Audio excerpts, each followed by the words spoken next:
Assalamualaikum warahmatullahi wabarakatuh. Shalom, Om Swastiastu, Namo Buddhaya, Salam Kebajikan.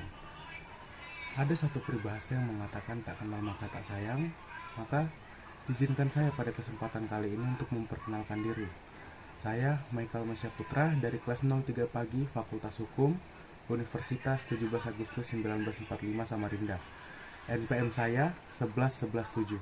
Pada video kali ini saya akan membahas materi mengenai mata kuliah Pendidikan Pancasila yang diberikan oleh dosen kami, Ibu Dr. Haji Siti Aisyah, SPD, SH, MM, MH.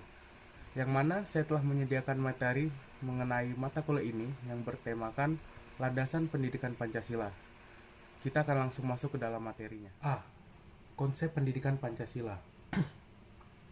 Pancasila secara garis besar dibagi menjadi 3 bagian, yaitu pendidikan, teori umum pendidikan, dan ilmu pendidikan. Tujuan dari pendidikan menurut negara kita sudah jelas tercantum dalam alinea keempat pembukaan Undang-Undang Dasar 1945, yang mana dikatakan untuk melindungi segenap bangsa Indonesia dan seluruh tumpah darah Indonesia, memajukan kesejahteraan umum, mencerdaskan kehidupan bangsa, dan ikut melaksanakan ketertiban dunia. Pancasila sebagai dasar negara dapat dikatakan sebagai status pokok yang memiliki landasan konstitusional dan berimplikasi yuridis. Dan menurut Darmodiharjo, Pancasila merupakan dasar filsafah negara yang digunakan untuk mengatur pemerintahan atau dengan kata lain digunakan untuk menyelenggarakan negara.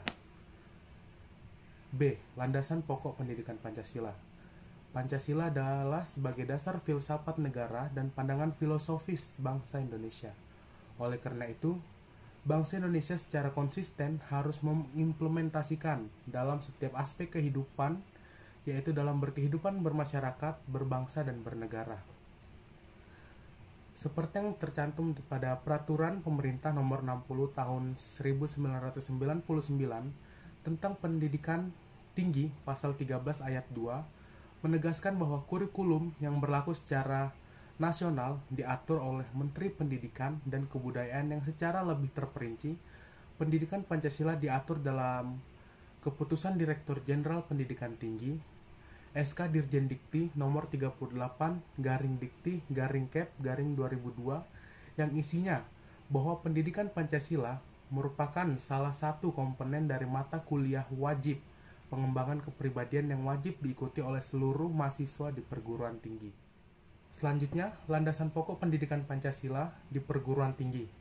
Ada 4 landasan pokok pendidikan Pancasila di perguruan tinggi yang digunakan, antara lain landasan historis, landasan kultural, landasan yuridis, dan landasan filosofis. Saya akan menjelaskan keempat landasan pokok ini. Yang pertama, landasan historis. Pancasila mendapatkan pandangan yang berbeda-beda pada setiap rezim.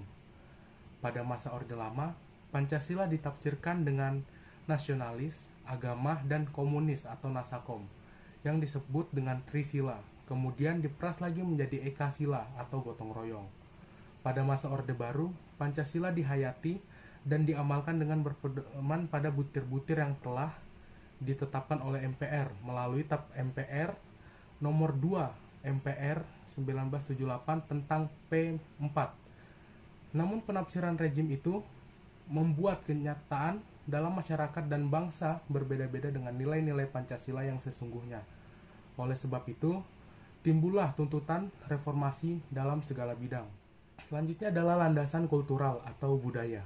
Nilai-nilai kultural yang terpelihara dan sudah ada sejak Indonesia ada merupakan sumber ideologi Pancasila. Semua negara di dunia ini memiliki kebudayaan yang membedakannya dengan negara lain. Bagi bangsa Indonesia, kebudayaan merupakan warisan sosial yang harus dijaga dan dipelihara. Upaya menjaga atau memelihara tersebut telah dilakukan oleh para pendiri negara kita melalui jariah besarnya, yakni Pancasila, yang pada setiap silanya diangkat dari nilai-nilai kultural bangsa Indonesia sendiri. Yang ketiga adalah landasan yuridis. Dituangkannya Pancasila ke dalam pembukaan Undang-Undang Dasar 1945, maka mengisyaratkan bahwa secara yuridis konstitusional Pancasila telah menjadi dasar negara Republik Indonesia. untuk memudahkan warga negara dalam memahami Pancasila, maka dilaksanakannya pendidikan Pancasila, khususnya di perguruan tinggi. Landasan yuridis perkuliahan pendidikan Pancasila dari perguruan tinggi secara gamblang tertuang dalam Undang-Undang Nomor 2 Tahun 1989 tentang Sistem Pendidikan Nasional. Pasal 29 Undang-undang ini telah menetapkan bahwa di kurikulum setiap jenis, jalur, dan jenjang pendidikan wajib memuat pendidikan Pancasila. Yang terakhir adalah landasan filosofis. Menurut Profesor Dr. Andes Noto Nogoro dalam pidato Des Natalis Universitas Erlangga Surabaya pada tanggal 10 November 1955 mengatakan bahwa susunan Pancasila itu adalah suatu kebulatan yang bersifat hierarkis dan piramidal yang mengakibatkan adanya hubungan organis di antara 5 sila negara kita. Perataan dan pendapat tersebut kemudian diterima dan dikukuhkan oleh MPRS dalam ketetapan nomor 20 garing MPRS garing 1960 Junto. Ketetapan nomor 5 garing MPR garing 1973. Pernyataan tersebut diperkuat oleh ketetapan MPR nomor 11 garing MPR garing 1978. Pancasila itu merupakan satu kesatuan yang bulat dan utuh dari kelima silanya. Dikatakan demikian karena masing-masing sila dari Pancasila itu tidak dapat dipahami dan diberi arti secara sendiri-sendiri. Memahami atau memberi arti setiap sila-sila secara terpisah dari sila-sila lainnya akan mendatangkan pengertian yang keliru tentang Pancasila.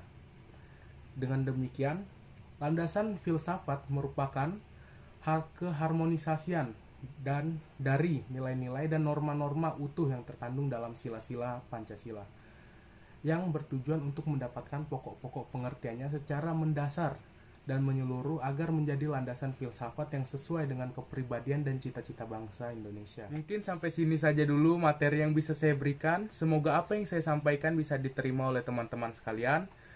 Jika ada salah-salah kata ataupun kata-kata saya yang kurang berkenan yang keluar dari dalam mulut saya memohon maaf yang sebesar-besarnya.